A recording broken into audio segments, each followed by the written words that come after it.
morning, everybody, whether you're on the East Coast, West Coast, or around the world.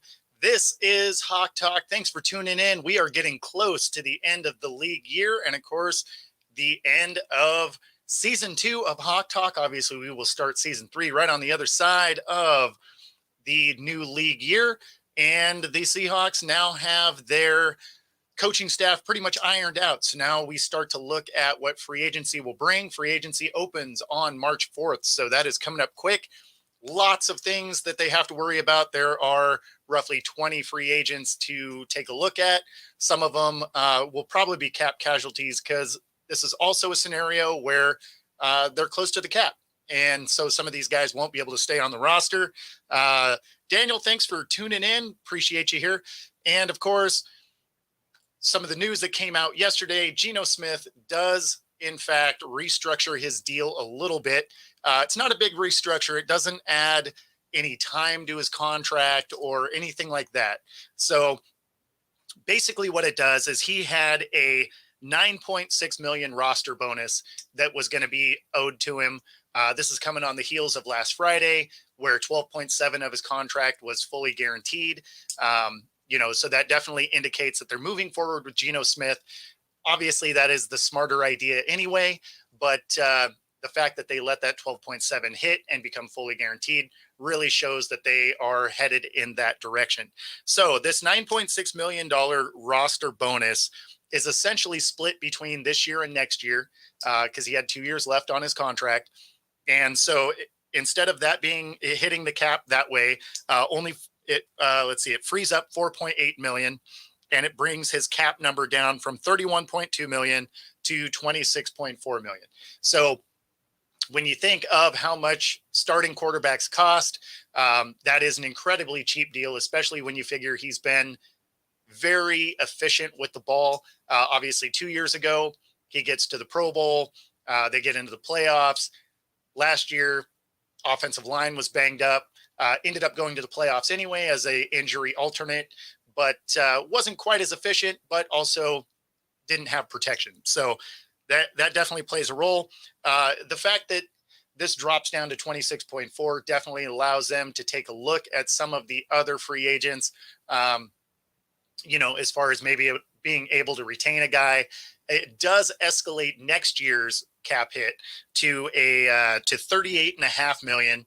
And really, by NFL standards, that's still a relatively cheap contract for a starting quarterback when you figure guys like Daniel Jones have a $40 million a year, and we're not even sure if he's going to start. So at the end of the day, moving forward with Geno obviously makes sense. And then, of course, when you look around the league at so many quarterbacks that are in the, $40 to $50 million range, or where Dak is getting rumored to be in the $60 million a year range, even at next year's value at 38.5, that's a pretty good number for a starting quarterback in this league. So I'm happy with what they were able to do. Obviously there's going to be some things that still have to happen for this team to be able to compete, at least at a high level. But as it sits right now, it looks like we have the quarterback that they're moving forward through this year, whether they re-sign Drew Lock or they draft a guy. Geno appears to be that guy. And, based on production, it does seem to make the most sense to me. And so we'll see what other things they have to do. But with a quarterback locked in, your coaching staff put together, when free agency opens on the 4th, we're going to see a fair amount of movement for the Seahawks team, just because cap is an issue. There's a lot of free agents. Now, do they sign a lot of guys in free agency? Historically, probably not. But in this case, so many of the free agents are already on the roster. I imagine there's going to be quite a few signings coming on the heels of that. So last week, we actually ended up running out of time, and I wanted to make sure that I was able to go back and address some of the questions that you sent in last week, and of course some of the questions that were sent in this week as well. One of my favorite parts of this show is being able to interact with the questions that you send in. So, and if you're watching live, you can put them in the comments. We will address them live as well. But the questions that you send in all week. I always try and do as many of them as possible. So that being said, let's go ahead and get to some of the ones that we missed this last week. There's not a lot of Seahawk news, so we don't have to spend a lot of time on that front, just because the week before we already talked about the coaching staff that is in. Free agency period hasn't actually opened, so there's not a lot of new movement with the Seahawks outside of Geno restructuring that deal. So let's get into a couple of these questions. And one of them is a free agency question, is do they re-sign Leonard Williams? And you have to imagine that they do. And why I say that is they gave up a second and a third, I believe, to go get him. And if this was a half a season rental, that was an incredible waste when it comes to draft picks to have this guy come in and then not try and retain him. That being said, they can't franchise tag him. Technically they can, but financially you can't. And that is something that's going to tie into a question that we have later, is kind of breaking down exactly what the franchise tag means, the very different, the different kinds of franchise tag. So there's going to be a little bit of learning today. So it's not just going to be an opinion piece like I generally have for you. I am actually going to teach you guys exactly what the franchise tag does and how it looks for the teams and why they don't get used that often. So, but that being said, can they use it on Leonard Williams? Technically, yes. There's no chance they do. That would put his cap hit at somewhere in, I want to say it's like 36 million. There's no chance they're doing that for Leonard Williams. That being said, I do think that they probably find a way through to try and re-sign him. Otherwise, again, it's kind of a waste for a half a year rental to give up those kind of draft picks. All right. So this one was asked in a variety of ways. So I kind of paraphrased them together. And what did I think of the Taylor Swift situation this year? And so a couple of things, right? Like one of them, did I find it annoying that they were overhyping it all the time? Of course. Yes. That being said, that's not really on her, right? Like that was on the TV networks. They were the ones spinning the camera around a viewer. It's not like she was down there seeking attention. She's up in the box. She's watching football. Like I can't hate on Taylor Swift for going to the game.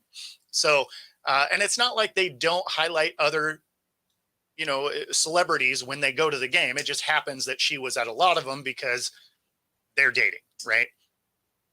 The fact that this is becoming part of a show is hilarious to me. But that being said, I actually don't really get the hate for Taylor Swift in this scenario, because this isn't something that she wasn't creating actions that required the cameras to do that. This was something that the networks were deliberately doing. And some of the reason for that is she is one of the most popular artists on the planet. Her tour did over $1 billion, and her being at these games is an estimated uptick for the league of roughly $331.5 million. Now, whether you're an exec and you like Taylor Swift or not, you're going to lean into that. 331 as just like a bonus because she's in the building. Yeah, you're going to highlight that person. And it's not like she didn't take the opportunity to do something good with that spotlight. After the shooting at the Super Bowl parade, she actually donated $100,000 to the family of the lady that got shot and killed. Right. So it's not like she isn't contributing back into the sports, family, so to speak. So I don't really get the hate, or certainly the level of hate that she received from sports fans. I get why maybe you don't want to see her. You want to focus on the game. Totally get it. But again, that's not really her fault. That's on the networks. That's on the league. Like, they're the ones that are pointing the cameras. So, I don't know. I feel like a lot of that was just not deserved hate, but it was there all the same.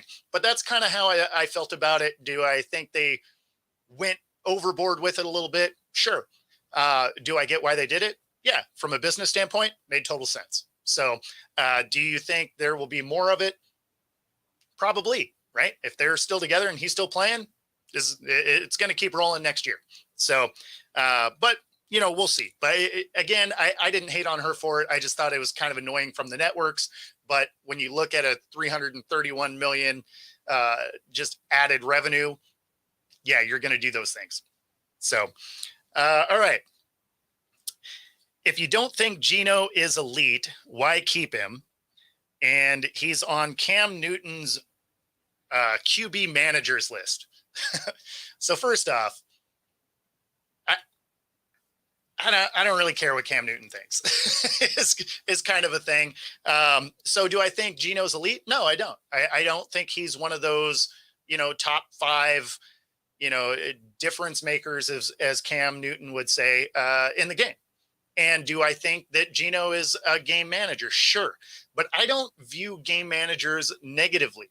If you look back over the course of the league, right, you're going to see guys that were difference makers, right, so to speak, or elite talent, or however it is you want to say that. And they win less rings than game managers, because game managers means they have a good team around them. They play within a system. They don't have to go play hero ball. I much prefer that type of football. I want a well-rounded team. I don't want a Josh Allen-led hero ball type situation, because you don't win in the playoffs. Like, it's not a sustainable win. You'll win 10 games a year. Sure. Yeah. You'll get into the playoffs, win the division, maybe a wild card, who knows? But the problem is now you're going to get into the playoffs against teams that are good, that are well-rounded teams. That's why they're in the playoffs, right? You don't typically luck in. So for you to then rattle off 4 wins, having to play hero ball, the odds are really low. It's why guys like Brett Favre, awesome talent, 100% difference maker, has 1 ring, right? And it's why he couldn't get back. It's why when you saw him with Minnesota, that team should have been able to go win a Super Bowl. But instead, he throws across his body into traffic, gets picked off to end the season. And it was the most Brett Favre thing to do. It's everything you would expect him to do. And so, do I agree with Cam that Geno is probably a game manager? Sure. Yeah. He's not that guy that's going to do anything hyper athletic. That's going to, he doesn't have a crazy arm where he can chuck it 80 yards down the field. He's not insanely fast where he's going to outrun guys and make huge plays with his legs. He's not those guys. But when you look at quote unquote game managers, you have guys in there like Tom Brady, right? Like, he's not a ridiculous athlete. He beat you because he could figure out your coverage and play within a system, right? Perfect. 7 rings, right? You have a guy, Brett Favre, hero ball, 1 ring, right? You have a guy in Aaron Rodgers, most of the time has to play some hero ball, 1 ring. So I mean, you look at these scenarios, and when you look at players that are hero ball guys and, difference makers, so to speak, or you go to game managers, the managers own most of the rings, right? Hero ball usually works once, and then people kind of figure it out. Outside of that, I'll take a game manager. You're in the mix every year. That's what you want. You want a well-rounded team and a quarterback that can command the system accurately. That's what you want. And so that's why I feel good about Geno being on this team. Do I think he's an elite arm talent, elite leg talent, any of that? No, I don't. But what I do think is he protects the ball. He makes good decisions, is willing to throw it away if the play isn't there, and lives to play another down. Well, you can win a lot of games in the NFL like that, especially if you have a defense that can actually get a stop. Now, it's why you see guys like, Dak, right? Why he hasn't gotten over that hump. Do I think he's an elite talent? No, I still don't. I think he's kind of that Kirk Cousins sort of guy, right? And the thing is you need a defense that can come up in the right spot and get a turnover or a stop or whatever when that quarterback makes a mistake, because that has been one of those things that you'll see from a Kirk Cousins, a Dak Prescott, a Matt Ryan. Like, they generally are playing pretty efficient football overall. And in the playoffs, they can never overcome that mistake, right? And the defense doesn't get them a timely stop, whatever. So when you look at the league, you only have a few elite guys anyway, right? You got Mahomes, you got Josh Allen, you got Joe Burrow. I wouldn't really put Tua in that mix. Like he's a efficient passer, but I wouldn't necessarily call him a lead or anything. But yeah, so I mean that's kind of the way I look at it. So do I think Geno's elite? No. Do I think he's the right fit for this team? Sure. Besides, who else are you going to go get? You're going to, when you look at the free agent market, what you have Baker. Baker's not an upgrade. You have Marcus Mariota, not an upgrade. What you got? Kirk Cousins. He throws a better ball, but shrinks in prime time, also has no legs. We don't know exactly what our offensive line is going to look like after free agency. So, that's a question mark. I don't think I want a statue back there based on the history of the offensive line for the Seahawks.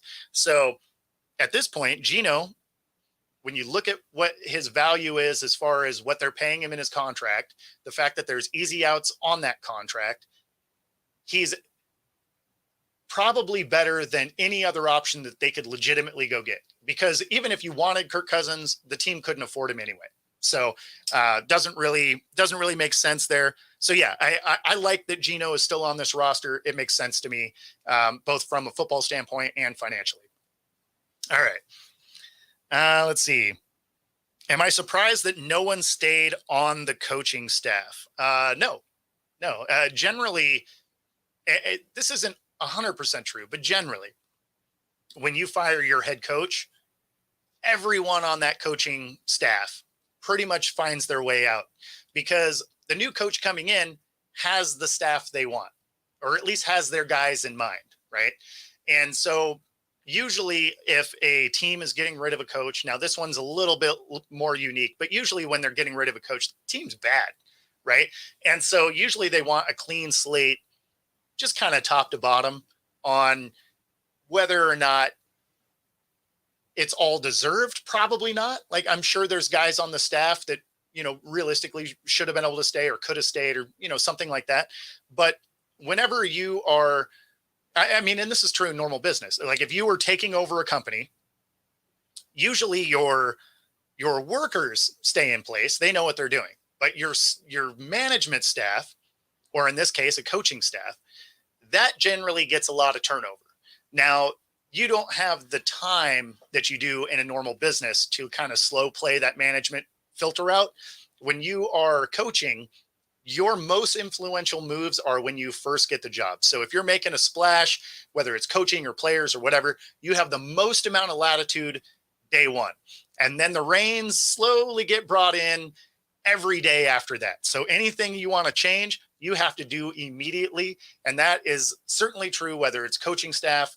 If you have guys you want in, you have to go get them now, because it's going to be much harder to do the things you want to do as time goes on, especially if you run into scenarios where you're either bad because now you're on a hot seat, or you're really good.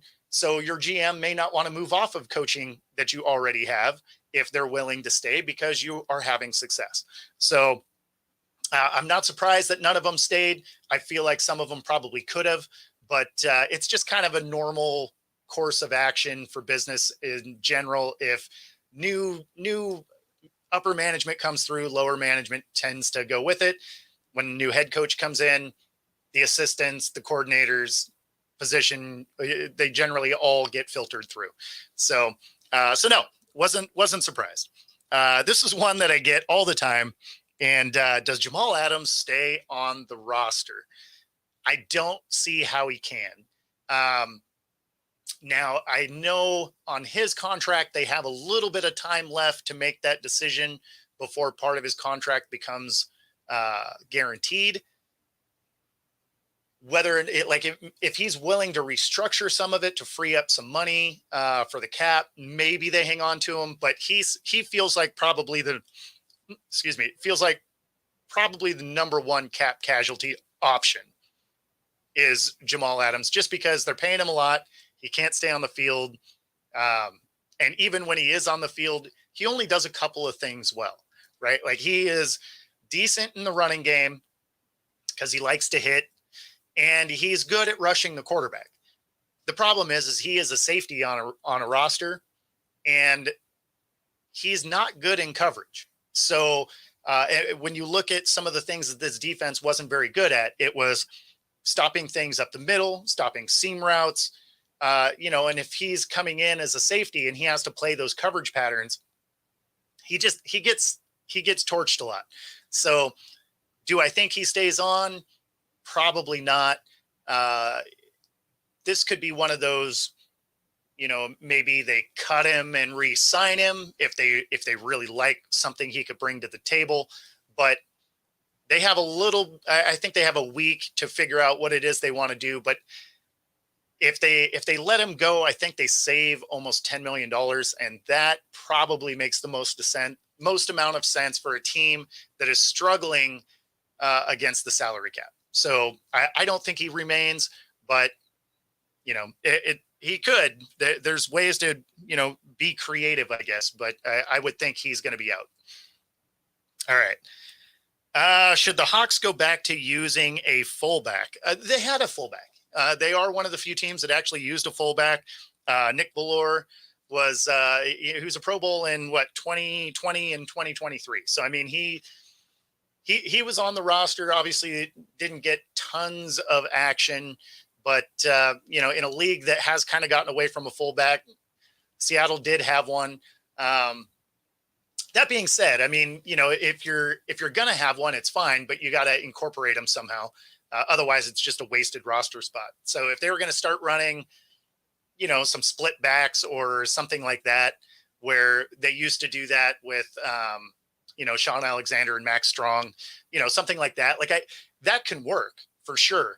And certainly if we end up with offensive line play like we did last year, it would help open up some holes for, whether it's Walker or Charbonnet at the time. If you had a true blocking fullback, I could get into that. Absolutely. So I wouldn't mind seeing some of that, especially with how that offensive line kind of deteriorated throughout last year. Guys getting hurt, they're on IR for half the year, and then just never really clicking most of the season. So if you had a true, a true blocking fullback, maybe the running game would have had a little more success. So we'll see. We don't really know what the offensive philosophy of this team is going to be yet. It's a bunch of new coaches. They're trying to figure out what their identity is. We're going to find out more kind of as the league year kicks off. Free agency starts. They start moving players around. We'll kind of start to see what it is their vision is from there. But between McDonald and Grubb, we'll see what that dynamic really looks like and what kind of offense they're trying to bring. At this point, we have a lot more questions than answers just because everybody's so new. We haven't actually seen them do anything yet. All right. Let's see. What are some cap casualties? Well, like I said, you probably end up with Jamal Adams on that list. We got a few guys here that I think could potentially be. Check through my notes here. Thought I had it together, but here we are. Let's see.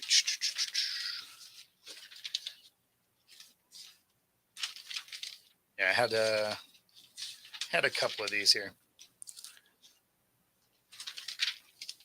So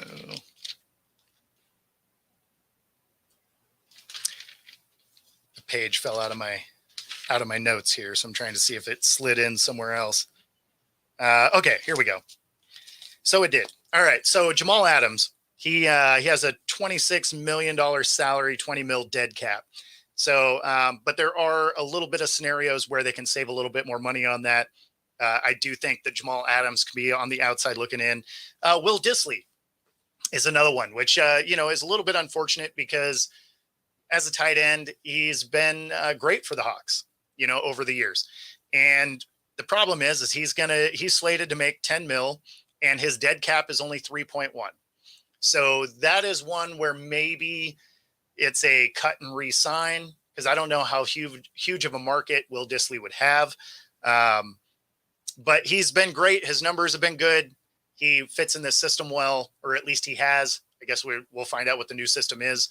But Will Dissly is probably one that gets either reworked or a cut and sign, or or maybe he's just let go. Tough to say. Let's see. Brian Mone, 5.9 mil, and his dead cap is only 500K. So that's one where it was a unit that wasn't great. It's kind of a lot of money, and the dead cap is nothing. So I do think that that's probably a cap casualty that does probably happen. And do I think he still ends up on the team? It's entirely possible. But if you were trying to find money in places, that's an obvious cut right there. Kobe Bryant, cornerback, 1.2 mil and a $400,000 cap hit. So that's another one where he probably doesn't end up on the team anyway. He was being converted from a corner into a safety. Wasn't particularly great at the safety position. They have enough corners on the roster that they didn't really need him. So he had a limited playing time. And although it doesn't necessarily save a ton of money, it makes sense that maybe you would probably move on just because it frees up, another $800,000, which realistically could be one of the rookie signings. So you probably see a guy like Kobe Bryant also go. There's other ones, but those are the ones that are probably the most advantageous as far as what their number is versus their cap hit. So I could see those guys all either getting some sort of cut and re-sign or just moved on from altogether. Obviously, the Jamal Adams one still carries kind of a heavy hit to the cap. But if you can save close to 10 million on him, I mean, you have to legitimately take a look at it, especially for a guy that really hasn't been able to stay on the field, hasn't been able to stay healthy. You're going to pay the low end of the cap hit no matter what. But if you can get a different guy on the roster that potentially is able to stay on the field, maybe that can be the difference. So that's kind of how I look at that. So those are a few of the cap casualties that I think are a real possibility. Obviously, we'll know more about that on the 4th when free agency opens up. All right. Potential picks in the 1st and 3rd round. That's tough. That's a tough question. It's something I've kind of gone back and forth on because they could get some offensive line at their position in the 1st round. They could go after their quarterback in the position at the 1st round. So it really comes down to, are they going to try and re-sign Drew Lock? I think he played well enough to get other teams interested in him.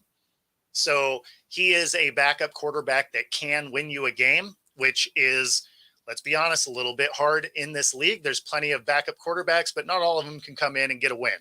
So I think that is probably a situation where they lose Drew Lock. If they do that, you have to think they're probably moving towards a quarterback.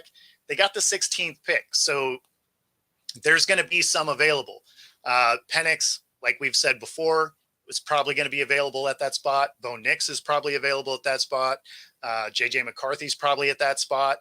So there's going to be some guys that are available that are going to be viable NFL quarterbacks, right? There's 6 in this draft that are probably a high level target as far as being able to play. And, rookie deals, they're going to be cheaper than what you can get a veteran at this point in Drew Lock. So if you bring him in, plus you have the idea set towards the future, when you have Geno, who has a contract this year and next year, but that's it. You don't know how long they're going to continue to, try and kick the can down the road as far as bringing in a quarterback. So I could see them with that 16th overall pick going ahead and grabbing one of those quarterbacks. Now, obviously, you have the offensive coordinator from the Washington Huskies, so they may lean towards a Penix, who throws a really nice ball. He's not hyper athletic, though. So it is a scenario where they got to have a good offensive line. He does have nice weapons though. So we'll see. And, something I didn't mention in the cap casualty question is there's also the opportunity where they potentially move on from DK and get some draft picks as well. So you could potentially end up with a 1 or a 1 and a 2 or a 1 and a 3, something like that for what DK can bring. Then all of a sudden it kind of changes what you can do in that first round. I think if you end up with 2 first round draft picks, then, potentially you do grab your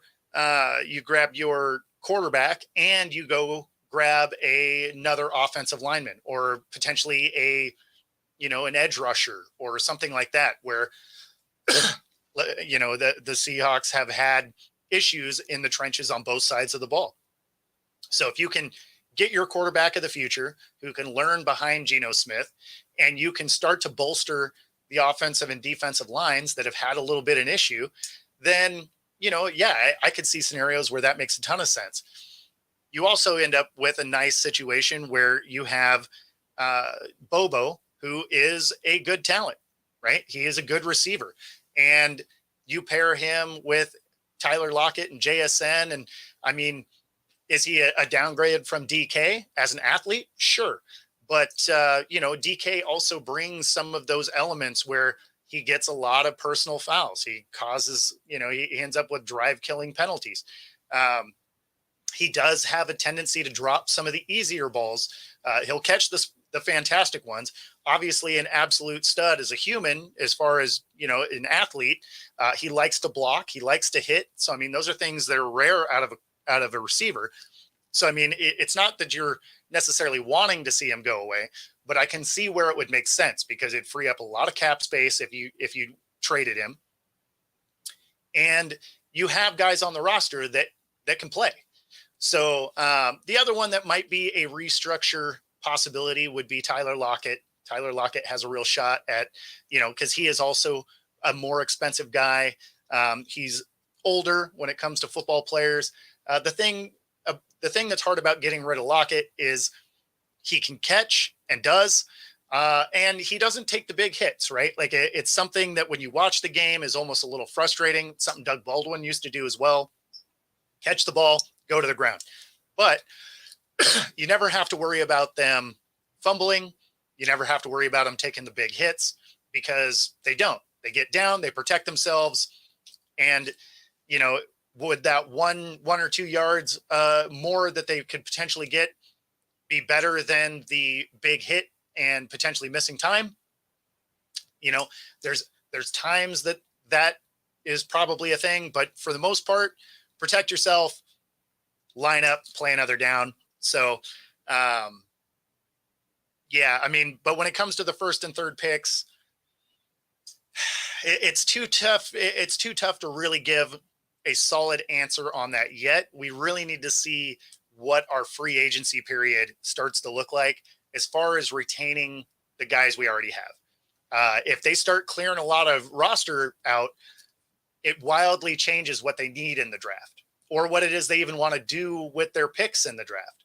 So, if you've watched the Hawks over the years, if they were to kind of clean house a little bit with a lot of the free agents, then all of a sudden you got to look at, do you move off of 16 so that you can add a couple more picks, right? Like maybe you go from 16 to 20, 24, 25, something like that.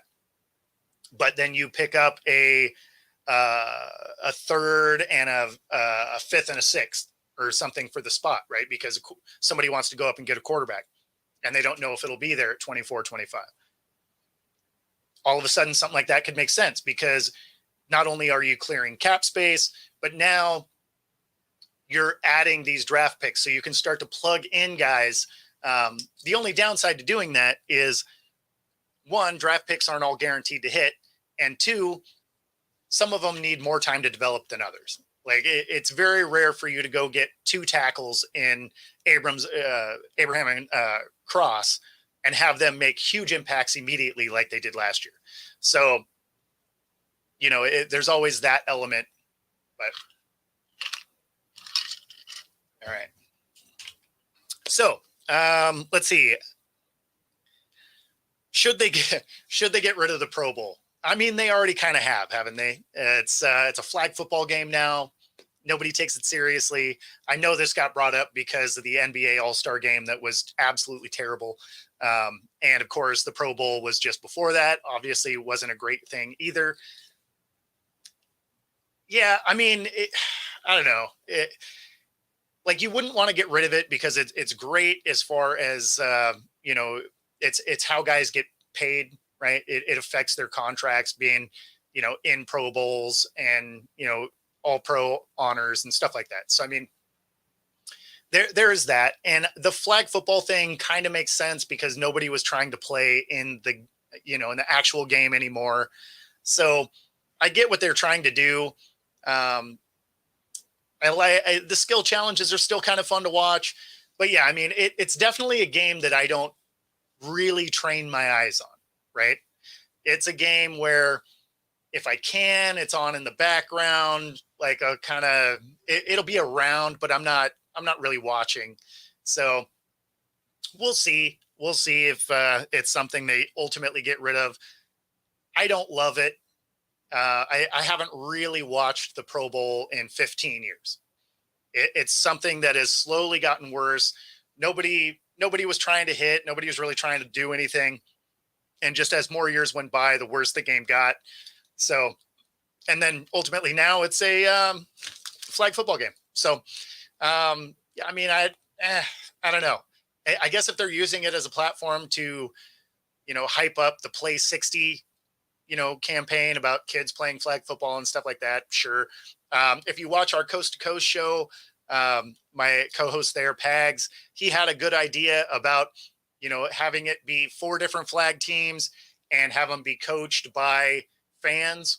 I think that would be kind of entertaining. So we'll, who knows what it can evolve into. There are some ideas floating around that would make it a little bit more fun to watch. Because if you had a fan base that was, one of the coaches that year, then, you're going to have people tuning in from that fan base for sure. But then you're going to have their rival teams tuning in too, hoping that they crash and burn. So, there's definitely elements of it that I think could work. But as it sits right now, it's not a very fun product.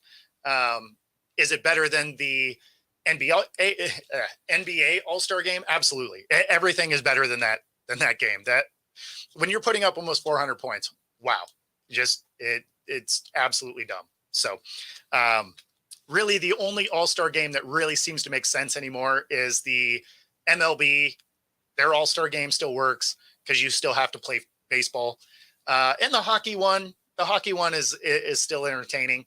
But Major League Baseball, I think, is the only All-Star game that actually works as it's currently constructed. All right. So we're going to spend a little bit of time here. I wanted to make sure that I still had time left for this topic because I've been asked about it a few different times, especially because of Leonard Williams giving up stuff to go get him. And, I've been asked why we shouldn't franchise tag him or why we can't. Stuff like that. So, so we're going to talk a little bit about the franchise tag and kind of explain a little bit more about how it works and how it affects teams and why teams don't use it a ton. So, you start off with the non-exclusive franchise tag.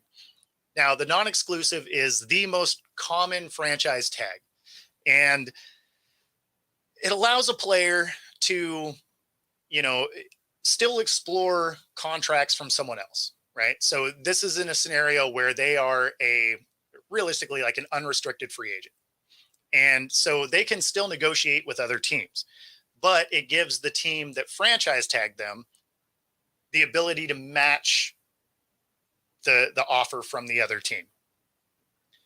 If they decide not to match it and they let them go, they get compensated for that player loss. They actually get 2 first-round picks. Now, it's not in this next, wouldn't be in the same draft or anything, but they get 2 first-round picks for that player getting taken away during a franchise tag. So there's that. Also, some of the deterrent of a franchise tag is the amount of pay that you get. So if you franchise tag a guy, he's going to get the average of the top 5 players' salaries in the last 5 years, right? Or 120% of their existing. So say they're the best one in the league and they're already making the most money, they will get 120% of that contract. So, or of that, the single year, right? Or the average of the contract, I should say. But so you can tag a guy multiple times. This is also why you don't see a guy get tagged more than twice if they get tagged more than once, right? Someone actually getting tagged a third time is really rare. But so say your guy gets the average of the 5, right? So the next year would be 120% on that. If you tag him a third year, it's 120% beyond that. So it becomes something that it just doesn't make sense financially to do a tag all 3 times. And you can't actually tag a player more than 3 times. So, so that is part of it. When it comes to Leonard, he's already been tagged twice. So it doesn't make sense to try and do it again. He would cost roughly $36 million to franchise tag him at this point. So that isn't even on the table. One, they couldn't afford it anyway. There's just not enough cap space. But 2, it just you wouldn't do that for. I mean, as much as you want to tackle it, you can't spend that kind of money on. So so that was kind of a secondary question that I got is, can the Seahawks use it? They could. They're not going to. It doesn't make financial sense. They could use it somewhere else. The other thing to note is you only get 1 franchise tag a year, right? So it's not like you can just franchise tag anybody you want. You only get 1 of those a year. And if you offer it to a guy and you resend it even before he signs it, that counts as your franchise tag for the year. So you just threw a franchise tag away at that point. So if you're going to use it, you have to be really smart about it. And whether you actually go through it with it or not, as soon as you say you're using it, it's used. So something to keep in mind there. There's the exclusive franchise tag. Now, this is a little bit different in the way that you are the only one that can negotiate with them. And, and if they don't sign it, it's still the 120% or the average of the 5 guys, whichever's greater. But no one else can take them away. So you basically have them on a 1-year deal, which I guess is fine, but then you're in the same boat the next year. There's also the caveat to the franchise tags that after a certain date, that it changes a little bit based on the year, exactly what the day is. But once that date passes and they're on the franchise tag, you can no longer negotiate with them until the end of the regular season that coming year. So you really have to, if you're putting a franchise tag on somebody, you really have to work diligently to get that new contract in place. Otherwise, you don't get to talk about it at all until the end of the regular season. And then you're in that same boat. You still got to try and pay this guy. You can only franchise tag him again or get him a new contract, or they're going to walk. So, but with the exclusive franchise tag, they're staying on your team because no one else is allowed to talk to them. So then there is the transition tag.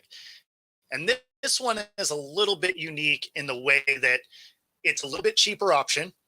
It's the average of the top 10 players. It doesn't have 120%. It's the average of the top 10. So that one, you can get them a little bit cheaper. They can talk to anybody. You do have the first right of refusal to match whatever any other team is offering. So you do have, you still get the front, the first chance to keep that guy on your team. The difference with the transition tag is if you let him walk, there's no compensation. You just lose that player. That's it. So that's why that one doesn't get used a lot either. Generally, the non-exclusive franchise tag is the way to go, because anybody that you're franchise tagging, generally, unless you were going to do the exclusive, which really says we want to keep you. We're trying to figure that out. If it's the non-exclusive, usually that's a scenario where they're like, we want to keep you. We really like you. But if someone is willing to give up 2 first-round picks for you, we're probably going to let you go. So that's why the non-exclusive franchise tag is wildly the most consistent one that's used. And even guys that have been incredibly good, when you look at, Kirk Cousins is probably a great example of this. With Washington, they franchise tagged him twice, right? They basically were like, prove it multiple times, right? And ultimately goes on to Minnesota to get fully guaranteed contracts. He has 2 of them now. He's looking at trying to negotiate a 3rd one. So, that's part of it. But yeah, it's even a guy like him who is a stat monster didn't get tagged 3 times in a row. So just one of those things. Soon as you've seen a guy tag twice, that's probably it. And the thing to keep in mind is the franchise tags follow the player, right? So this isn't something where I got franchised once in Seattle and now I get traded somewhere else a couple years later, and then I get franchised for, the Cardinals, let's say. That would be my second one. So it's not how many times a team has done a franchise tag. As a player, you can only be franchise tagged 3 times in your career. So it doesn't matter which team you're headed to, the franchise tag total goes with that player. So if you get franchise tagged once here and once somewhere else, or 2 times in one spot, doesn't matter. Once you move on, you still have those 2 tags on your resume, which means one other team can tag you. Once you've had 3, no one can tag you again. Now, again, it's cost prohibitive. Nobody's going to actually tag anybody 3 times, or if they do, it'd be exceedingly rare. But yeah, so that's just sort of how the franchise tags work. It's something that I did get asked a couple of different ways.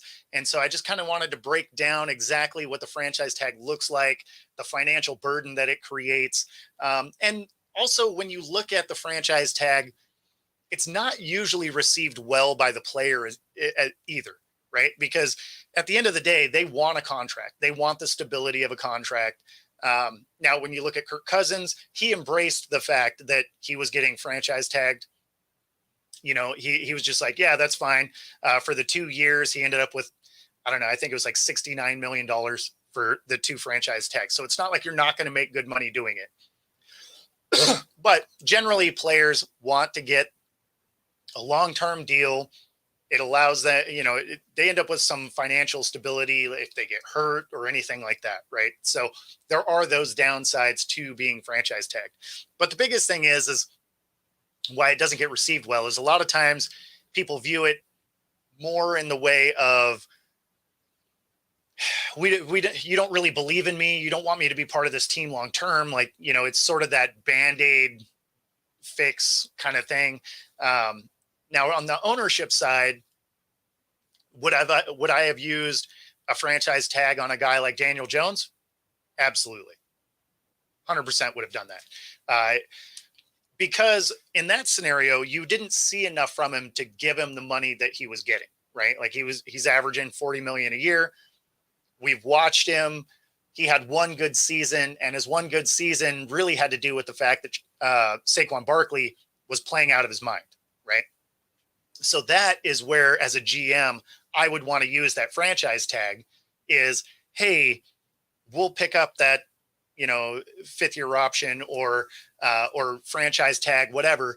And I want to see you run this back. I want to see you be able to duplicate that kind of effort, which obviously they didn't do.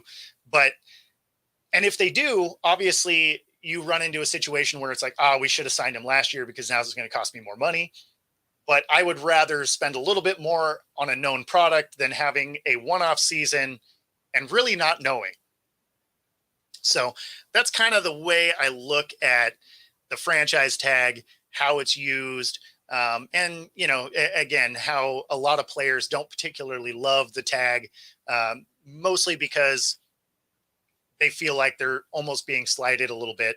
And, you know, I guess if you're the player, I can see that because you want stability, certainly in a sport where injuries are a big piece of the sport. So, yeah. All right. Other than that, we will not be here next week.